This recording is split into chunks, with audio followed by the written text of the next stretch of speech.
Hello' বন্ধুসকল, ইমাননো কিহৰ আয়োজন চলিছে? অলপ ভিডিঅ'টো আমি আৰম্ভ কৰোঁ। আপোনালোকৰ খবৰ ভালনে? এয়া আজি দেউতাই ৰাতিপুৱা বজাৰ আনিছে আৰু একদম চব্জি কাটাত লাগি গৈছে মা দেউতাই, আৰু ময়ো এইফালে পায়স বহাই দিছোঁ। আৰু মই এইফালে গুডু গা ধুৱাব গৈছোঁ আৰু মায়ে এইফালে আজি চাই লৈছে।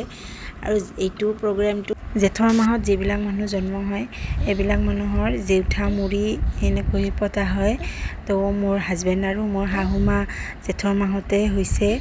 তো আজি আমাৰ এই উপলক্ষে জেউঠামুৰি কৰা হৈছে। আজি গোটেইখিনি মায়ে বনাইছে, শাহু মায়ে বনাইছে, কাৰণ নিজৰ ল'ৰাৰ জেউঠামুৰি মাকে বনাই খুৱায়।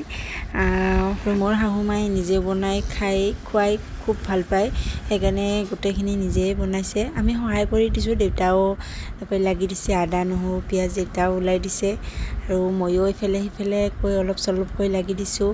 আৰু মায়ে এনেকৈ বনাইছে গোটেইখিনি, আৰু কিবা মিঠাও লাগে যিহেতু সেইকাৰণে পায়স বনোৱা হৈছে, আৰু মিঠাইও আনিছে।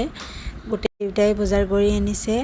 ৰাতিপুৱা কোৱাও নাছিল যে আজি জেউঠামুৰি। দেউতাই যেতিয়া বজাৰ আনিছে তেতিয়াহে গম পাইছোঁ যে আজি জেউঠামুৰি। বজাৰ অনাৰ পিছতে মায়ে লাগি গৈছে ৰন্ধা বঢ়াত। আৰু জেউঠামুৰিটো আৰু কোনে কোনে কেনেকৈ জানিলে মোক জনাবচোন, কেনেকৈ কৰে। আমিতো এনেকৈ কৰোঁ, আৰু লাষ্টত গোটেইখিনি সজাই পৰাই বহাই লৈ নতুন বস্ত্ৰ দি এনেকৈ কৰিব লাগে নিয়মটো।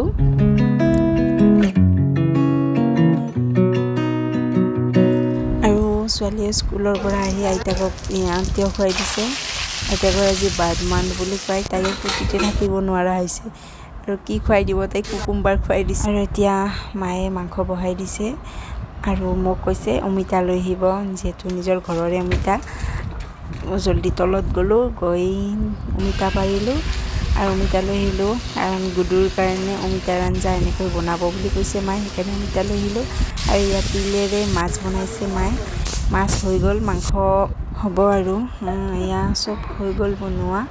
আৰু বনোৱা হোৱাৰ পিছত কৃষ্ণাই আইতাকৰ লগত খেলি আছে, আৰু ভাত ৰেডি হৈ গ'ল। ধুনীয়াকৈ সজাই পৰাই লৈছোঁ। মাকো নতুন বস্ত্ৰ হিচাপে দিলোঁ গামোচা, আৰু হাজবেণ্ডকো গামোচা এখন দি দিছে মায়ে। আৰু এয়া ধুনীয়াকৈ সজাই দিছোঁ মা আৰু হাজবেণ্ডক। ভিডিঅ'টো ভাল লাগিলে লাইক, কমেণ্ট আৰু ছাবস্ক্ৰাইব কৰি দিব যদি নতুন হয়। আজিলৈ ইমানখিনিয়ে, বাই বাই।